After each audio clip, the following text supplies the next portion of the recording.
अस्सलाम वालेकुम एवरीवन। सो जिस तरह मैं आपको सेंसिटिविटी स्पेसिफिसिटी का कॉन्सेप्ट पढ़ा रही थी विच इज़ वेरी इंपॉर्टेंट, और मैंने आपको बताया कि इसमें सबसे पहले ये टेबल किस तरह बनता है। एक दफ़ा अब इसी वाले जो मैंने आपको पिछली वीडियो में इसका ये टेबल बनाना सिखाया, अगर किसी ने वो वीडियो नहीं देखी तो पहले लाजमी देख लें, क्योंकि जब तक आप MCQ में से टेबल नहीं बना सकेंगे आप आगे कैलकुलेट नहीं कर सकेंगे। ठीक है, अब आ जाते हैं हम अपनी इन चीज़ों पर। सबसे पहली चीज़ है हमारी सेंसिटिविटी। ठीक है, सेंसिटिविटी का मतलब ये होता है, हमेशा याद रखिएगा किससे पहले मैं आपको इनकी डेफिनेशंस बताती हूँ, फिर फॉर्मूलाज पे आएंगे।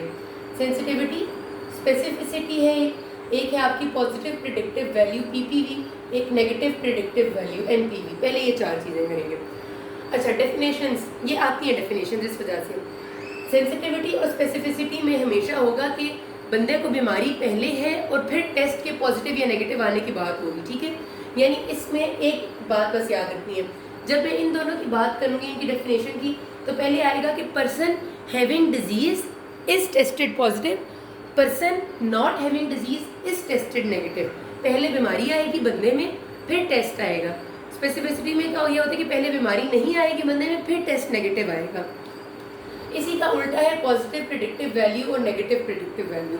इनमें ये होता है कि if the test is positive, disease is present in the patient, if the test is negative, disease is absent in the patient. यानी इसमें टेस्ट पहले आता है, बंदा बाद में आता है।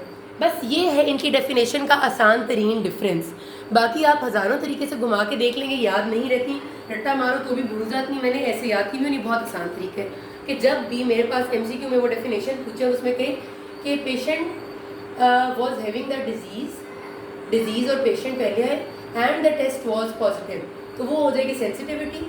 A patient was not having the disease and the test was negative, वो हो जाएगी उसकी स्पेसिफिसिटी उस टेस्ट की। ठीक है, फिर a patient with the positive test is having the disease, a patient with negative test is not having the disease। तो कितना आसान है हमारे पास इन चारों की डेफिनेशंस को याद रखना। इसी को आप थोड़ा सा मजीद लंबा कर देंगे ना तो वो डेफिनेशन बन जाएगी। बस आपने इन लफ्ज़ों का ख्याल रखना है।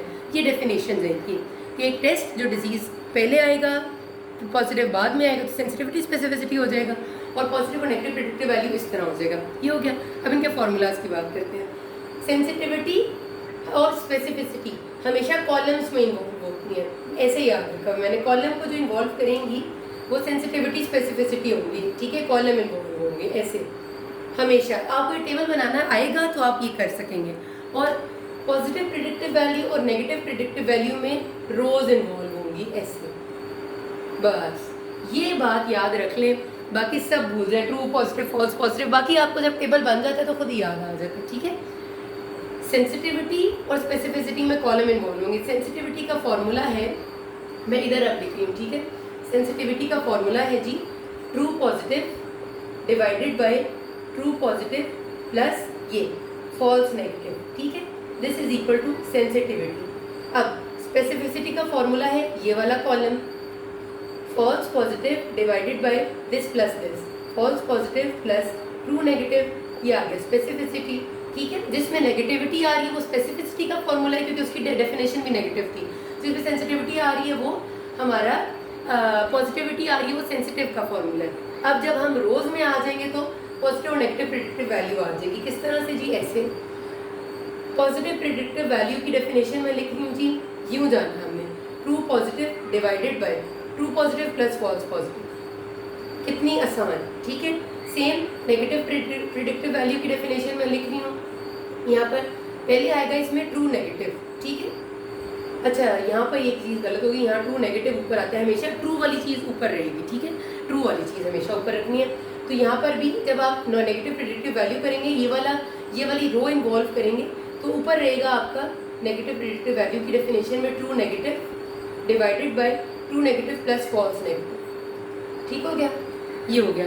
हमेशा याद रखिएगा जो ट्रू वाली चीज़ है वो ऊपर रहती है फॉर्मूला में। सेंसिटिविटी के फॉर्मूला में ट्रू पॉजिटिव ऊपर है, स्पेसिफिसिटी में ट्रू नेगेटिव ऊपर है, पॉजिटिव प्रेडिक्टिव वैल्यू में ट्रू पॉजिटिव ऊपर है और नेगेटिव प्रेडिक्टिव वैल्यू में ट्रू नेगेटिव ऊपर है। बस आसान तरीन बात है कि टेबल बनाना है। टेबल बनाने के बाद आपको ये पता हो कि पहला कॉलम सेंसिटिविटी, दूसरा कॉलम स्पेसिफिसिटी, फिर पहली रो आपकी है जी पॉजिटिव प्रेडिक्टिव वैल्यू की और दूसरी रो है नेगेटिव प्रेडिक्टिव वैल्यू की। फिर कोई मसला ही नहीं रहता। अब 2 और डेफिनेशंस बस रह गई जो इसी का हिस्सा है, जो बहुत ज़्यादा इंपॉर्टेंट है। Likelihood ratio of positive test result, likelihood ratio of positive and same likelihood ratio of negative test result। इनकी डेफिनेशंस नहीं आती, लेकिन इनका ना कभी कभार आ जाते कि इसी तरह सारा डाटा आपको दे देते हैं, कहते हैं calculate likelihood ratio of positive test result. तो पॉजिटिव टेस्ट रिजल्ट का जो फॉर्मूला है उसमें पहले आपको सेंसिटिविटी और स्पेसिफिसिटी कैलकुलेट करनी पड़ेगी, फिर ये कैलकुलेट होता है। Likelihood ratio of positive test result का फॉर्मूला जो है, जो मैं यहाँ लिख रही हूँ, that is sensitivity divided by 1 minus specificity. ठीक हो गया? बस ये छोटा सा फॉर्मूला है, सेंसिटिविटी स्पेसिफिसिटी कैलकुलेट करेंगे तो ये आ जाएगी। ये एमसीक्यू कम आता है, ज़्यादातर ये चारों चीज़ें आती हैं, ये बहुत ज़्यादा आती हैं, पर क्योंकि कभी कभार ये भी आ जाते हैं तो आपको आने चाहिए, कोई मुश्किल तो है नहीं।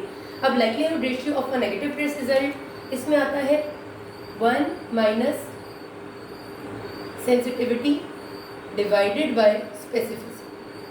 बस इतनी सी बात है, ये इसका फॉर्मूला है। ठीक हो गया? बस ये फार्मूलाज आप याद कर लें। शुरू वाले फार्मूलाज बहुत आसान हैं, ये 2 दफ़ा पढ़ेंगे तो ये भी याद हो जाएंगे और आपके बेतहाशे एमसीक्यूज़ हल हो जाएंगे। इसके बाद हम बहुत इंपॉर्टेंट कुछ और इस तरह के टॉपिक्स हैं जो करने वाले हैं, तो इसको यहाँ तक किसी कोई मसला we can ask. Thank you.